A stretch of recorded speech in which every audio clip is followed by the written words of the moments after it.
তখন যখনই পাপ হবে উঠে দাঁড়ান, আবার ফিরে আসেন, ওযু করেন, 2 রাকাত নামাজ পড়েন, আবার তওবা করেন, আবার পথ চলেন। পাপ হবে না?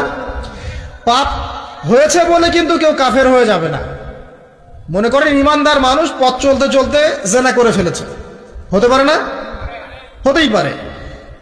তো এখন কি সে কাফের হয়ে যাবে? না, সে বড়জোর জালেম হতে পারে, ফাসেক হতে পারে। সে তওবা করে ফিরে এসে আবার আল্লাহর খাঁটি বান্দা হওয়ার সুযোগ আছে। তো তাকে কি হত্যা করা যাবে? যাবে না। তো এই বিষয়টা খেয়াল রাখবেন যে ঈমানের জন্য 3টা শর্ত। 1, অন্তরে বিশ্বাস, 2, মৌখিক স্বীকৃতি, এবং 3, কি বলেন? কাজে বাস্তবায়ন। মাশাআল্লাহ। এখন আল্লাহ পাক এই মুমিনদেরকে বলছেন যে কু আনফুসাকুম, নিজে এখন জাহান্নামের আগুন থেকে বাঁচো।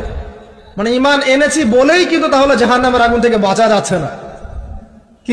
অন্য কিছু কাজের দরকার আছে, আত্মসমর্পণের দরকার আছে, ইহসানের দরকার আছে, তাকওয়ার দরকার আছে।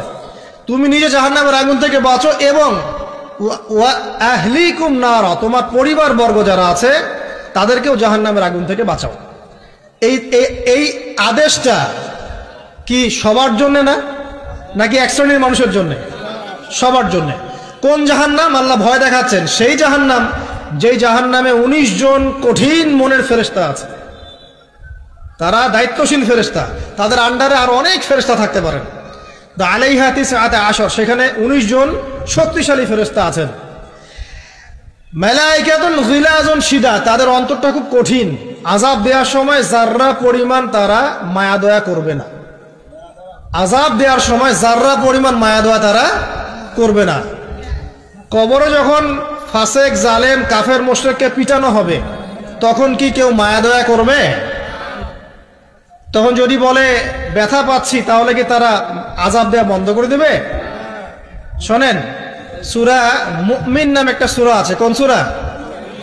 সূরা মুমিনের মধ্যে ফেরাউনের একটা ঘটনা আছে। সেই ঘটনা একটা অ্যামেজিং একটা আয়াত আছে, অ্যামেজিং একটা আয়াত। আল্লাহ পাক বলছেন যে ফেরাউন এবং তার দলবলকে প্রত্যেক দিন সকালে এবং সন্ধ্যায় 2 বেলা করে জাহান্নামের আগুন যেখানে তারা থাকবে ওইটা উপস্থাপন করা হয়। কথা বুঝতে পারছেন না?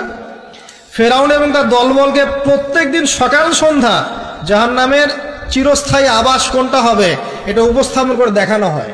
আল্লাহ পাক বলছেন যে তুমি নিজে জাহান্নামের আগুন থেকে বাঁচো, তোমার পরিবার বর্গকে বাঁচাও। কোন জাহান্নাম? যেখানে কঠিন মনের ফেরেশতা আছে। এখন আমরা আগে দেখব কোরআন থেকে যে এখানে এরকম পরিবার কোথায় যে পরিবারগুলো জান্নাতের টুকরা। কোরআনে আসেন, আমরা দেখি কিছু এক্সাম্পল দেখি। 1 নাম্বার এক্সাম্পল দিচ্ছি, আদম এবং হাওয়া আলাইহিস সালাম, তারা একটা পরিবার না? আচ্ছা, তাদেরকে আল্লাহ পাক ফল খাওয়ার কারণে জান্নাত থেকে নামিয়ে দিলেন না? এই ফলটা খাওয়ার ব্যাপারে,